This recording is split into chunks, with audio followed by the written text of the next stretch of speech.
أعوذ بالله من الشيطان الرجيم. بسم الله الرحمن الرحيم. مثل الجنة التي وعد المتقون فيها أنهار من ماء غير آسن وأنهار من لبن لم يتغير طعمه وأنهار من خمر لذة للشاربين وأنهار من عسل مصفى ولهم فيها من كل الثمرات ومغفرة من ربهم كمن هو خالد في النار وسقوا ماء حمیما فقطع أمعاءهم.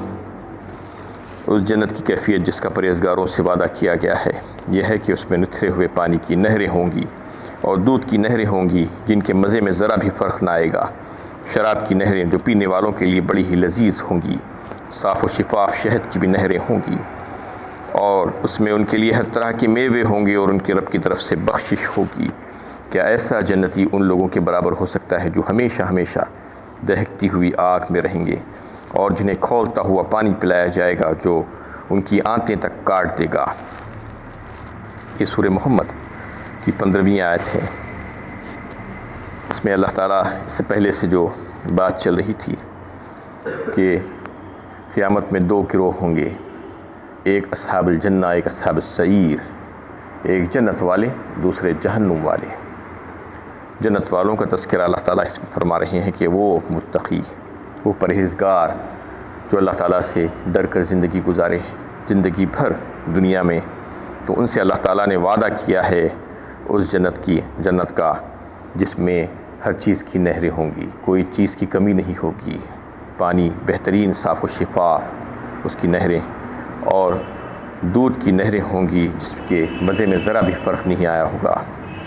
اور شراب کی نہریں جو پی کر انسان بہکے گا نہیں بلکہ اس سے فرحت حاصل ہوگی، اس کو لذت حاصل کرے گا، انتہائی خوشبودار، دماغ خراب نہیں ہوگا وہ شراب پینے کے بعد. اور پھر اس کے ساتھ ساتھ جو ہے شہد کی نہریں ہوں گی. یہ 4 نہروں کا تذکرہ اللہ تعالیٰ فرمائے ہیں کہ ایسا صاف و شفاف شہد ہوگا جو اصلی ہوگا، خالص ہوگا، جس میں کسی قسم کی کوئی ملاوٹ نہیں ہوگی جیسا کہ دنیا میں ہوتی ہے. دنیا میں بہت سی چیزیں اس میں مل جاتی ہیں، اس کو صاف کیا جاتا ہے لیکن اس کے باوجود بھی اس میں کئی چیزیں جو ہے ملی ہوئی رہتی ہیں. ویسا شہد وہاں پر نہیں ہوگا کیونکہ وہ یعنی مکی کے پیٹ میں سے نہیں نکلا ہوگا بلکہ اللہ تعالیٰ اس کو یعنی چشموں سے نکالے ہیں، نہروں میں اس کو بہائیں گے. تو یہ جو ہے وہاں کی خصوصیت ہوگی. ان تمام جنتیوں کے لیے اللہ تعالیٰ فرما رہے ہیں کہ کیسا اکرام اور اعزاز کریں گے ہم ان کے لیے. وَلَهُمْ فِيهَا مِن كُلِّ الثَّمَرَاتِ، اور پھر ان کے لیے اس میں ہر طرح کے میوے ہوں گے. نہ صرف یہ نہریں ہوں گی جس میں سے یہ کھائیں گے پئیں گے بلکہ ہر قسم کے میوے ان کے لیے ہوں گے. وَمَغْفِرَةٌ مِّن رَّبِّهِمْ، اور سب سے بڑھ کر ان کے رب کی بخشش ان کے لیے ہوگی. رب کی بخشش مطلب یہ ہے کہ اللہ تعالیٰ ان کو معاف فرما دیں گے، اس کے بعد پھر کبھی بھی ان سے ناراض نہیں ہوں گے. ایک چیز تو یہ، اور دوسری بات اس کی یہ ہے کہ دنیا میں انہوں نے جو بھی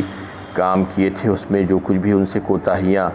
یا غلطیاں ہو گئی تھی اس کا تذکرہ اللہ تعالیٰ وہاں پر نہیں کریں گے، کیونکہ وہ تذکرہ اگر آئے گا تو ان کو وہاں پر شرمندگی ہوگی. اس لیے اللہ تعالیٰ اپنے نیک بندوں کو، جنتیوں کو وہاں پر شرمندہ کرنا نہیں چاہیں گے بلکہ ان کو معاف فرما دیں گے اور ان کی ساری جو ماضی کی جو باتیں تھیں وہ سب کی سب بھلا ڈالی جائیں گی. کمن ہوا خالد فی النار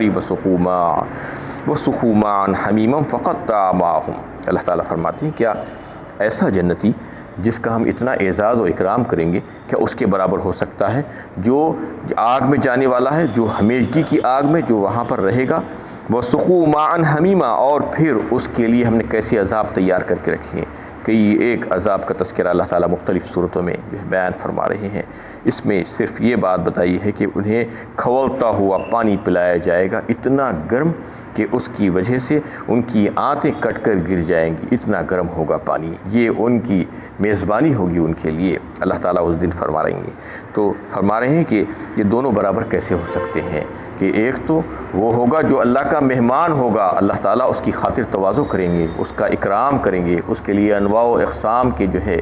لذتیں ہوں گی اور انعامات ہوں گی اور نعمتیں ہوں گی. اور دوسرا یہ ہوگا بدبخت جو اللہ تعالیٰ کا مجرم ہوگا اور اللہ تعالیٰ کا قیدی بن کر وہاں پر آئے گا تو پھر اس کے لیے سزائیں ہوں گی اور ذلیل کرنے والے سارے سامان اس کے لیے وہاں پر اللہ تعالیٰ مہیا فرمائیں گے،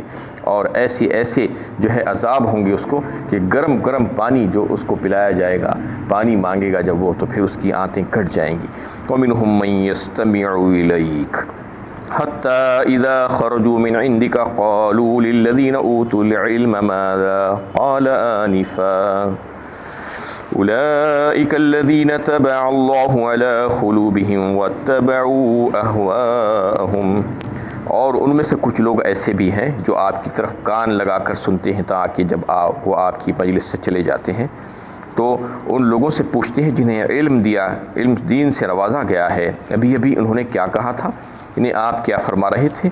یہ وہ لوگ ہیں جن کے دلوں پر اللہ تعالیٰ نے مہر لگا دی ہے اور وہ اپنی خواہشات کے پیچھے چل رہے ہیں۔ یہ ان منافقین اور مشرکین اور منکرین کا تذکرہ اللہ تعالیٰ اس آیت میں فرما رہے ہیں کہ ان کے دل بیمار تھے، ان کے دل میں گندگی اور بیماریاں تھیں، اور جو ان کی نیتیں خراب، اس لیے ان کا دماغ بھی خراب ہو چکا تھا۔ وہ اللہ کے نبی صلی اللہ علیہ وسلم کی مجلس میں جب بیٹھتے تو ان کو بات سمجھ میں نہیں آتی کہ اللہ کے نبی صلی اللہ علیہ وسلم کیا فرما رہے ہیں،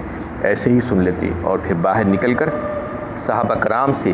پوچھتے کہ یہ صاحب کیا فرما رہے تھے ابھی، یہ معاملہ ان کا تھا۔ اللہ تعالیٰ فرما رہے ہیں کہ ان کے دلوں پر مہر لگ چکی ہے، اس لیے وہ ایسا کر رہے ہیں، اور وہ خواہشات نفسانی کے جو ہے پیروکار ہیں، اس کے پیچھے پڑے ہوئے ہیں۔ وَاتَّبَعُوا أَهْوَاءَهُمْ وَالَّذِينَ اهْتَدَوْا زَادَهُمْ هُدًى وَآتَاهُمْ تَقْوَاهُمْ، اور جن لوگوں نے راہ ہدایت پائی اللہ تعالیٰ انہیں اور زیادہ ہدایت دیتے ہیں اور انہیں تقوی کی توفیق بخشتے ہیں۔ اس کے برخلاف جو لوگ اللہ تعالیٰ کے فرمانبردار ہیں اور ان کو اللہ تعالیٰ ان کے لیے ہدایت کے راستے کھول دیتے ہیں اور ان کو ہدایت کی توفیق دیتے ہیں، اور ان کی ہدایت میں مزید ہدایت جو ہے اور اضافہ ہی ہوتا جاتا ہے، یہ جو ہے اللہ تعالیٰ کے خوش نصیب بندے ہوتے ہیں۔ فَهَلْ يَنظُرُونَ إِلَّا السَّاعَةَ أَن تَأْتِيَهُمْ بَغْتَةً فَقَدْ جَاءَ أَشْرَاطُهَا فَأَنَّىٰ لَهُمْ إِذَا جَاءَتْهُمْ ذِكْرَاهُمْ، پھر کیا یہ لوگ بھی قیامت ہی کے منتظر ہیں کہ وہ دفتن ان پر واقع ہو جائے؟ اس کی نشانیاں تو ظاہر ہو چکی ہیں، پھر جب وہ خود آ جائے گی تو اس وقت انہیں نصیحت قبول کرنے کا کون سا موقع باقی رہ جائے گا۔ ابھی جن کا تذکرہ کیا گیا، جو منافقین کا اور جو منکرین قیامت ہے، ان کے لیے اللہ تعالیٰ فرما رہے ہیں کہ اتنے آثار ان کو دکھائے گئے، اتنی نشانیاں ان کو دکھائی گئی۔ اللہ تعالیٰ کا پورا کلام ان کے سامنے موجود ہے، قرآن مجید، اور پھر احکام الہیہ ہیں، سب کچھ رہنے کے باوجود اس کو ماننے کے لیے تیار نہیں، ان کے دلوں پر اس کا اثر ہی نہیں ہوتا۔ یہ کس بات کے منتظر ہیں آخر؟ یا شاید یہ کہ قیامت ان پر دفتن آ کر پڑے، اچانک قیامت آ جائے تو وہ اس کو جو ہے ان کو جکڑ دے، اس وقت ان کو پتہ چلے گا۔ قیامت کی نشانیاں تو آ چکی ہیں، بہت سی علاماتیں ظاہر ہو چکی ہیں، قیامت بہت ہی قریب ہے۔ اشراطھا کہتے ہیں نشانیوں کو اور علامتوں کو۔ اس کے تعلق سے جو ہے بہت سی صحیح احادیث موجود ہیں۔ سب سے پہلی جو ہے جو ابتدائی قیامت کی جو نشانی ہے وہ تو اللہ کے نبی صلی اللہ علیہ وسلم کی بعثت ہی ہے۔ اللہ تعالیٰ جو ہے اپنے خاتم الانبیاء صلی اللہ علیہ وسلم کو جو مبعوث فرمایا، وہ ابتدائی علامتوں میں سے سب سے پہلی علامت ہے، قیامت کی نشانیوں میں سے ایک نشانی ہے۔ اور پھر جو ہے دوسری قرآن کریم میں خود سورہ قمر میں جو آیا ہے، اقتربت الساعۃ وانشق القمر، یعنی چاند کا دو ٹکڑے ہو جانا۔ اللہ کے نبی صلی اللہ علیہ وسلم کہ مدینہ شریف میں جو ہے ایک وقت ایسا ہوا تھا کہ آپ نے انگلی کے اشارے سے چاند کو جو ہے کہا تھا تو چاند جو ہے دو ٹکڑے ہو گیا تھا۔ یہ جو ہے بہت سے صحابہ نے دیکھا تھا کہ ایک ٹکڑا ایک پہاڑ کے پیچھے اور دوسرا ٹکڑا دوسرے پہاڑ کے پیچھے چلا گیا تھا، یعنی بالکل واضح طور پر دو ٹکڑے ہوئے تھے۔ تو یہ بھی جو ہے اللہ تعالیٰ خود فرماتے ہیں یہ قرب قیامت کی نشانیوں میں سے ایک نشانی ہے۔ اقتربت الساعہ، قیامت قریب آ چکی ہے۔ اور پھر انہیں متواتر احادیث جو ہے مرفوع احادیث موجود ہیں۔ حضرت انس رضی اللہ تعالیٰ عنہ اس حدیث کو روایت کرتے ہیں جس میں فرمایا رسول اللہ صلی اللہ علیہ وسلم نے کہ علم اٹھ جائے گا اور جہل بڑھ جائے گا، یعنی عالم آہستہ آہستہ ختم ہوتے جائیں گے اور جاہل بڑھتے جائیں گے، لوگ جاہلوں سے جا کر فتوے مانگیں گے، عالم ختم ہوتے جائیں گے، علم اٹھ جائے گا کا مطلب یہ ہوگا۔ اور پھر یہ کہ شراب نوشی عام ہو جائے گی، زناکاری عام ہو جائے اس وقت، ایسا جو ہے یہ قرب قیامت کی نشانیوں میں سے ہے۔ اور مردوں میں کمی ہو جائے اور عورتوں میں اضافہ ہو جائے گا، یعنی مرد کم سے کم ہوتے جائیں گے اور عورتیں زیادہ سے زیادہ ہوتی جائیں گی۔ اور ایک حدیث بڑی تفصیل کے ساتھ اللہ کے نبی صلی اللہ علیہ وسلم نے فرمایا، جس کو حضرت ابو ہریرہ رضی اللہ تعالیٰ عنہ نے روایت کیا ہے، اس میں یہ کہ مال غنیمت، انسان جو ہے مال غنیمت کو اپنے شخصی مال کی طرح تصور کرے گا اور اس کو ایسا ہی استعمال کرے گا۔ مال غنیمت شخصی مال نہیں ہوتا ہے، بلکہ امت کا مال ہوتا ہے، وہ تقسیم ہوتا ہے، ایک اس کا طریقہ کار ہوتا ہے۔ اور پھر جو امانتیں ہوں گی وہ امانتوں میں خیانتیں ہوں گی، امانتوں کو مال غنیمت کی طرح تصور کیا جائے گا اور اس کو حلال سمجھ کر کھایا جائے گا۔ اور زکوٰۃ کو ایک یعنی اس کو جو ہے ایک بوجھ سمجھا جائے گا زکوٰۃ دینے کے لیے، اور ان کو بڑی جو ہے دل میں تکلیف ہوگی زکوٰۃ نکالنے کے لیے۔ اور جو ہے کئی ایک علامتوں کو اللہ تعالیٰ نے جو ہے اللہ کے نبی صلی اللہ علیہ وسلم نے اس کا اظہار فرمایا ہے کہ مرد جو ہے اپنی بیویوں کی اطاعت کریں گے، عورتوں کے اپنی ماؤں کے مقابلے میں فوقیت دیں گے، ماں کو کم کر دیں گی اور بیوی کی بات سنیں گی، اور پھر دوستوں کو جو ہے بڑھا دیا جائے گا اور باپوں کا جو ہے لحاظ نہیں کیا جائے گا، اپنے باپ کی اہمیت نہیں، مسجدوں میں شور و شغب ہو، یہ جو ہے علامتیں ہوں گی۔ اور علم دین اس وجہ سے سیکھا جائے کہ اس سے دنیاوی مفاد حاصل ہو، دنیا کے اغراض حاصل ہو۔ اور جو ہے کئی ایک علامتیں اور بھی جو ہے اللہ کے نبی صلی اللہ علیہ وسلم نے ظاہر فرمائی، جیسے کہ قوم کے سردار فاسق و فاجر اور بد کردار قسم کے لوگ ہوں گے، اور قوم کے رہنما وہ لوگ ہوں گے جو انتہائی رذیل اور ذلیل قسم کے لوگ ہوں گے، ان کو یعنی جو قوم کے رہنما بنا دیا جائے گا، اور شریر قسم کے جو لوگ ہوں گے ان کے شر سے بچنے کے لیے لوگ ان کا اکرام کریں گے، اور گانے والی عورتوں کا گانا عام ہو جائے گا، گانا بجانا ناچ یہ گھر گھر ہو جائے گا، اور جو ہے جو آخر میں آنے والے جو لوگ ہوں گے وہ پچھلے لوگوں پر لعنت ملامت کریں گے، حالانکہ پچھلے لوگ جو ہے وہ بہت اچھے سے اچھے ہی تھے۔ صحابہ کرام کا اندازہ کیجیے آپ کہ کتنے اچھے لوگ تھے، وہ کتنا اعلیٰ قسم کے لوگ تھے۔ اس کے بعد تابعین، تبع تابعین، اس میں کمی ہوتے ہی گئی، اور آج اس کے بعد پھر آئندہ آنے والے جو لوگ ہوں گے وہ کیسے ہوں گے۔ لیکن ہر انسان جو ہے سمجھتا ہے کہ میں بہت اچھا ہوں، اور پچھلے لوگوں پر بھی لعنت ملامت کرتا ہے، اور یعنی چرواہے اور اس قسم کے جو ہے جو کم پیشہ کے جو لوگ ہوں گے وہ بڑی بڑی عمارتیں بنوائیں گے اور اس میں رہیں گے۔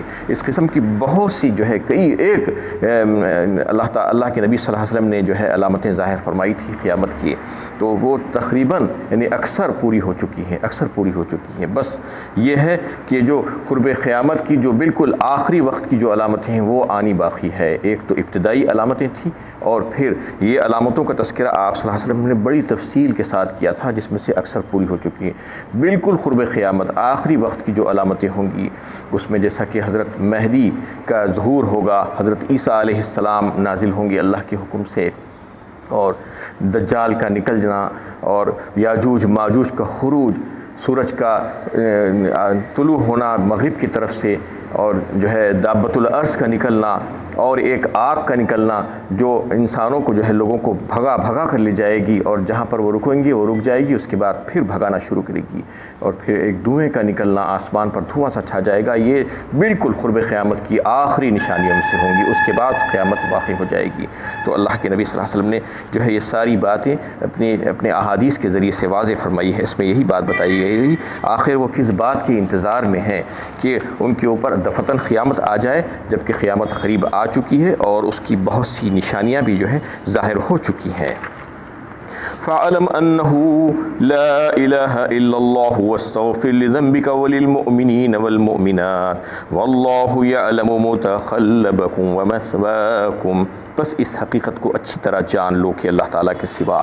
کوئی عبادت کا مستحق نہیں ہے، اور آپ اپنے قصوروں کی معافی مانگتے رہی، اور تمام مسلمان مردوں اور مسلمان عورتوں کے لیے بھی اللہ تعالیٰ تمہارے چلنے پھرنے رہنے بسنے سے تک واقف ہے۔ اس میں جو بات بتا دی گئی ہے کہ بس اس بات کو جان لو کہ یہ جو ہے یہی بات ہے، سچ ہے، اور یہی حقیقت ہے کہ ایک ہی اللہ کی عبادت ہونی چاہیے، اللہ کے سوا کوئی اور تمہارا معبود نہیں ہے۔ اور پھر یہ کہ وَاسْتَغْفِرْ لِذَنبِكَ فرمایا، اس میں ذنبن کہتے ہیں گناہ کو، اور پھر آپ اپنے گناہوں کی، اپنی کوتاہیوں کی جو ہے اللہ تعالیٰ سے معافی مانگیے۔ اس کا کیا مطلب ہے؟ انبیاء کرام تو معصوم ہوتے ہیں، انبیاء کرام سے کوئی گناہ تو ہو ہی نہیں سکتے، اس کا تصور بھی نہیں کیا جا سکتا۔ اس میں پھر بھی جو ہے ذنب کا لفظ آیا ہے،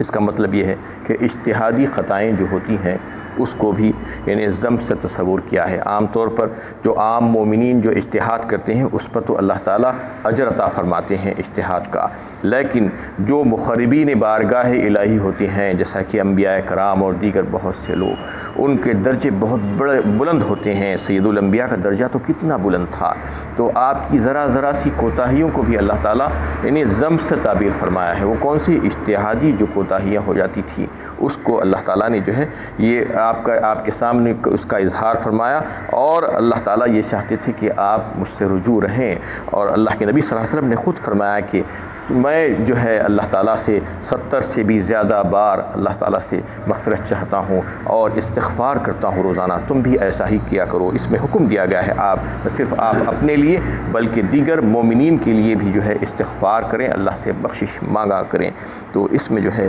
یہی بات بتائی گئی ہے، جیسا کہ سورہ عبس میں جو ہے اللہ تعالیٰ نے نبی صلی اللہ علیہ وسلم کی جو اجتہادی جو خطائیں تھی، کوتاہی تھی، اس کا تذکرہ فرما کر آپ صلی اللہ علیہ وسلم کو اس سے روکا تھا کہ ایک صحابی نابینا صحابی عبداللہ ابن مکتوم جب آپ کی مجلس میں جو ہے تشریف لائے، اس وقت آپ صلی اللہ علیہ وسلم کچھ جو ہے سرداران قریش سے گفتگو میں مصروف تھے، تو وہ صحابی آ کر آپ کو پکارنے لگے۔ نابینا صحابی تھے، نظر نہیں آ رہا تھا، تو آپ صلی اللہ علیہ وسلم کو تھوڑی سی دل میں تنگی ہوئی اور آپ نے اپنا چہرے مبارک کو پلٹا لیا۔ تو یہ بات اللہ تعالیٰ کو پسند نہیں آئی۔ اللہ تعالیٰ نے وہ آیت وہ صورت نازل کی اور اس سے روکا کہ وہ لوگ جو آپ کے پاس بیٹھے ہوئے ہیں وہ تو جو ہے بے پرواہ لوگ ہیں، اور یہ آپ کے پاس جو آ کر آپ سے جو ہے کچھ سیکھنا چاہ رہے ہیں، ان کا لحاظ کرو پہلے۔ تو اس قسم کی جو اجتہادی جو کوتاہیاں ہوتی تھی اس پر اللہ تعالیٰ نے آپ صلی اللہ علیہ وسلم سے جو ہے ذنب کہہ کر جہاں کہا کہ وَاسْتَغْفِرْ لِذَنْبِكَ، آپ جو ہے اس کے بارے میں اللہ تعالیٰ سے جو ہے بخشش مانگا کریں اور استغفار کیا کریں۔